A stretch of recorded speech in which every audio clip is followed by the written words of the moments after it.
So we've gone through a lot of the Corvette ships, and of course, the last episode we ended off with the Polaris, which I have basically said, it is the best of them. And it is. It is, in terms of not being defined and not being boxed in, it is absolutely the best of the Corvettes. It has the widest range of capabilities. It has the most reach down and low to do damage to both small ships and big ships. It has the benefit of a hangar, which means you can carry somebody to scout along with you. Think about putting a Hornet Ghost with the radar from the tracker on it. If we ever get to the point where we can put all those items together, it's going to be a monster of a ship. But if it's so great, if it's so good, why don't I own it? Well, I do have a buyback just in case, but I own something else, and it is, of course, the final ship that we're talking about here. I have always been a big fan of the unintended great things. The things that kind of looked like they were going to kind of be okay for this or kind of okay for that, but somehow through some alchemy of math or tactics, players come up with a way in a video game to make something that's otherwise seemingly very bland actually very, very exciting. Logistics cruisers back in the day in EVE Online, certain hybrid classes in WoW, things like that. I'm a big fan of seeing players do things in ways that were probably not intended or not foreseen by the game developers. And the Nautilus is this to a T. Now you might be asking yourself how. I mean, sure. Let's look at some of the basic features here. I mean, guns-wise, defensively, it's got one extra defensive turret over the Perseus, but it doesn't have a second set of size 7s like the Perseus does. Now, it can change its size 7s out, which to me is kind of a bit of a leg up. But yeah, overall firepower, not the same thing. But it does drop mines in space. And that is something that is just the potential for evil here. The potential for sneakiness, for deviousness is just so amazing. I would honestly say it is the ultimate gank ship in Star Citizen. Now you might think, well, mines, it's not really that dangerous. I mean, you got to go out and you got to lay the minefield first. It's not like you can actively drop them in the middle of a battle. True. But consider quantum interdiction for a moment. Now, we know that players traveling along a path are going to be able to be pulled out of quantum using a field that you can turn on and you can turn off. This is going to be a thing. Now, currently, it is not in the best of states, but it is something that is going to be improved over time. And I believe it was Execute from the Info Runners who had a really great idea of massively increasing the range of it and making it so that it kind of pulls you in from a greater range, and that would kind of make the baseline thing work a lot better. And I kind of support that idea for obvious reasons, because imagine you got pulled out of quantum into the middle of a prepared minefield. That's what we're talking about here. Now, some of the mines are actually defensive turrets. There's a lot of potential here for defending a location or making a location inaccessible as well. Certain areas where you may not want other players to go, you can put hidden dangers in there that makes players go, oh, you don't want to go in there, someone's filled it with mines. Also, the potential to lure somebody into a prepared ambush with this ship. Oh, there it is. It hasn't it hasn't put mines down yet. Quick, get after the Nautilus, chase it, only to find it lures you into the minefield it's already laid.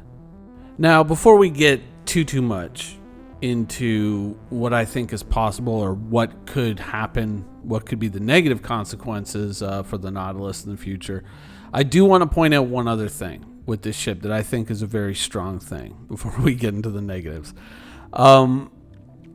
If you look at the interior of the ship, the circular tunnels, all of that, the floors, of course, an Aegis ship, this ship is going to largely be a cookbook ship for CIG. What I mean by that is that there's going to be not a lot of real discovery here, not a lot of worrying about creativity, because the Aegis line, the Aegis interiors, the assets, obviously a lot of this could be borrowed from the Hammerhead. A lot of this ship is going to be a ship that comes together fairly quickly for CIG. It is not an impressively large ship, and it reuses a lot of assets from other ships from the same manufacturer or from, you know, similar lines. It's going to be a ship that I would assume that once CIG kind of settles in to deliver it, it's going to come pretty quickly. And I have to admit that one of the drawbacks, if I can touch on one right now, is that I'm actually kind of surprised that this ship hasn't appeared in the game or hasn't at least shown up on the roadmap, because I would have figured that this ship would play a prominent role in Squadron 42. It's like, oh, we got to defend this area from the Van Duel. And it's like, oh, the mine layers are out there dropping mines, Admiral Bishop, and like, yay. I'm surprised that this ship hasn't kind of gone through that. But then again, maybe it is going to play some kind of small part in Squadron 42, though not with the interiors. Who knows? So I do expect this to be a ship that is going to be delivered fairly quickly once CIG commits to it, not just in words, but in actions, and they actually start going down the road. This should come together fairly quickly. But now let's turn around and talk about the negative side of things. I've often said that Star Citizen is a game that is going to face a lot of changes over its life cycle. Obviously, most games do, but on the road to being a complete game. CIG is going to face a number of difficult choices, and we've talked about this in videos in the past. Now, to give you an example, my whole idea that I'm talking about with quantum interdiction, any number of changes could come along and just take the legs right out from under that. It's entirely true. And so my gigabrain master plan could entirely fall flat on its face. And I'm okay with that. If I end up just being able to use this to maybe occasionally lure somebody into a prepared ambush, or to perhaps just make certain areas inaccessible, if that's the limit of what I can do with this, plus it's what combat potential it has, which I'm openly admitting is not all that much in terms of direct combat, I'm still okay with this ship being the way that it is. I am personally fine with it. I realize that this is definitely not going to be to everyone's taste, but just the ability to deny an area to somebody or to make it very, very dangerous is enough for me. I look at this ship and I see the potential for something else entirely when we talk about just that direct combat capability, because it would ultimately be perceived as the underdog. It makes it that much sweeter when the underdog wins. To give you an example, if I can have a little story time with Minion moment here. There was a time about about 2 years ago, when I was playing WoW, and I like to play Outlaw Rogue, which is definitely not the #1 single target rating spec in the game. In fact, I think currently it is dead last on the charts. But back in the day when I would play this, there was one player who just despised me for doing this. Absolutely despised me for doing this. And to this day I'm not even really sure why the raid leader and the guild master allowed me to continue to do this. Maybe it was just because I consistently showed up and didn't create any drama. But there was one moment when kind of all the stars aligned, and because the DPS that comes out of these characters is based off of a lot of variables, and when the stars align, you can actually go from being the worst to the best. There was a moment when all the stars aligned and stayed aligned for the entire fight. And this player who hated me just got dunked on so brutally. And the GM and the raid leader took this moment, because they really didn't care for this guy all that much either, to kind of start dunking on him over Discord. And all you could hear in the background is me kind of like...